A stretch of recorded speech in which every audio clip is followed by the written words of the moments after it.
Buenos días, soy Lizzie. Alan here. Newbie Series Lesson 14. I really like that.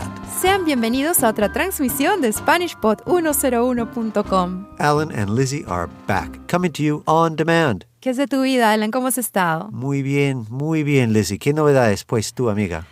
Tranquila, nothing really new. Oh, well, let's hope that we can make your life a little bit more exciting with our lesson today. Because today we have the 14th lesson of our newbie series, and I really like it. Of course, you like it, Alan. It's a good lesson. I know, Lizzie, but the name is I really like that.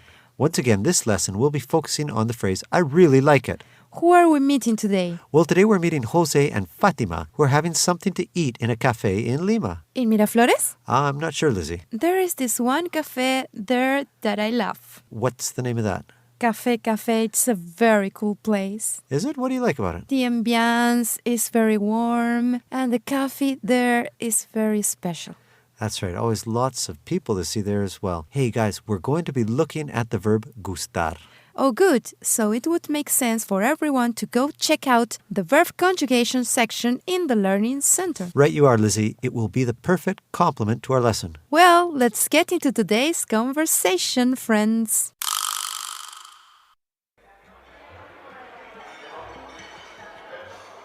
La crema volteada está rica. Sí, está cremosa. ¿Te gusta? La crema volteada me gusta mucho.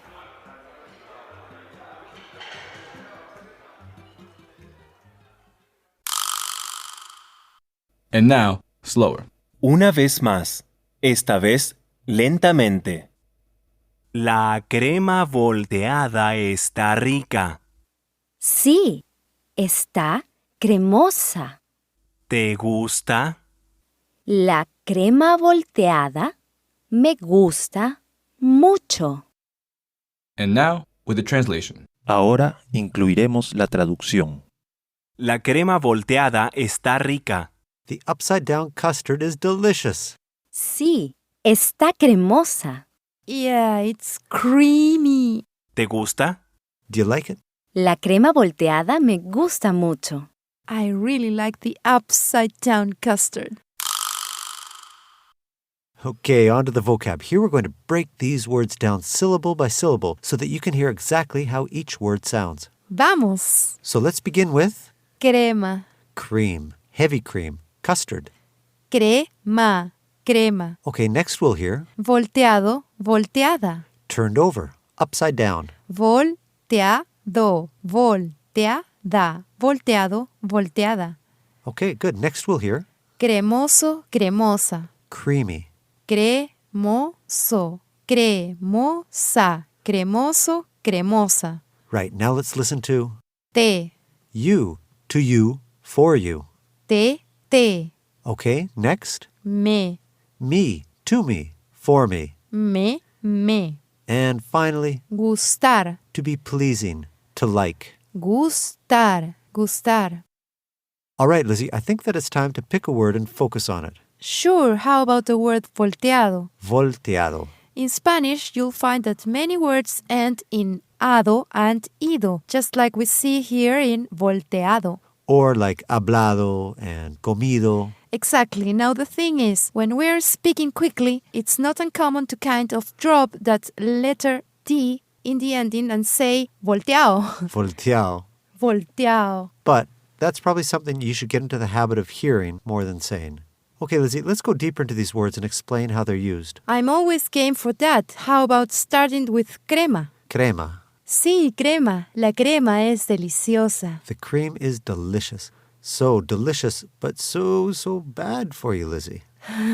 The word crema means cream, heavy cream, or custard. It's a pretty easy word. I couldn't agree more with you, Lizzie. You don't have to look too hard to notice that the words in English and Spanish here are very, very similar. The only difference that I see is that the A comes before the M in the English, and in the Spanish, it comes after the M. So when I want to order coffee with heavy cream instead of milk, I would say, Me gustaría un café con crema. I would like a coffee with cream. Now, that was just an example, Lizzie. I enjoy my coffee black. What about you? A mí también, Alan. Me gusta cargadito. So she likes it black and strong, cargadito. Yes. Now, we have a pretty simple transition to the next word today.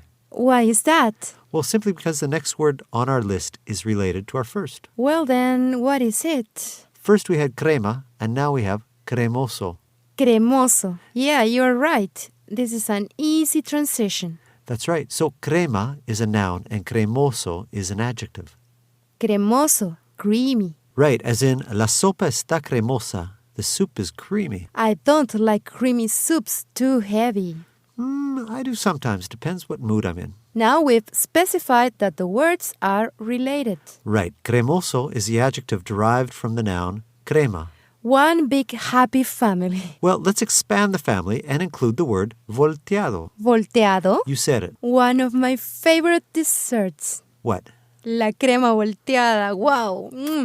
That's the upside down custard. Yeah, I'd have to agree. Not bad at all. So, if you take my favorite dessert and combine it with an adjective we just learned, we would get La crema volteada es cremosa.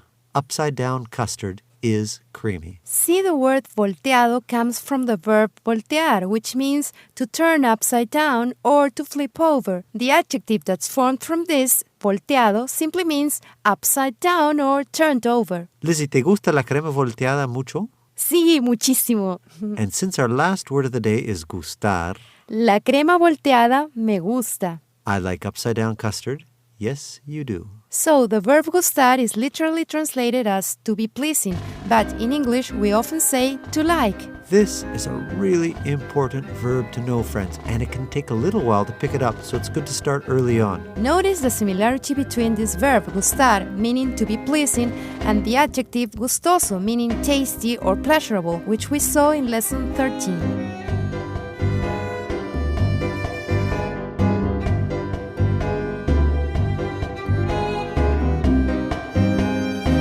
Time for un poquito de grammar. Un poquitito. Well, a little more than just a little. What will we be looking at today, Lizzie? Today we're going to be looking at the verb gustar, which literally means to be pleasing. Even though we usually translate this as to like, it's a good idea to think about it in the literal sense. Why would you say that? Well, the reason for this has to do with the way the verb works. Right. With gustar, what we are really saying is that something is pleasing to me, but not that I like it. That's right. It's a big difference. It's backwards. Now, going back to the conversation, we might be able to make this more clear for you. La crema volteada me gusta mucho. I really like the upside-down custard. So here the verb gustar is conjugated in accordance with a noun, which in this case is la crema, that is, the custard. Right, and we should remember, because the noun is singular, we use the third-person singular form of the verb. Also, because we are saying it is pleasing to me, we add the personal pronoun me before the verb. That's how we get me gusta, it is pleasing to me. And if the noun is in the plural, then the verb gustar would be in the third-person plural, which is gustan. Me gustan los chocolates. I like the chocolates, but really the chocolates are pleasing to me. Lizzie, you do have a sweet tooth today. I always have a sweet tooth. But if we think about it literally, the chocolates are pleasing to me, which is true because they are. And if you want to say that it is pleasing to you, then the personal pronoun te is simply used instead of me. ¿Te gusta la crema volteada? You like the upside-down custard. Again, if we think about this literally, it would be the upside-down custard is pleasing to you. Alan, let's go have a coffee with cream and an upside-down custard. You know, that sounds like a great idea, although it's a little late. You know, you want to have the dessert after talking about it so much. I do. Hey, we should see about a recipe in the forum. I think that can be done. Que les vaya muy bien. Have a good one. Ciao.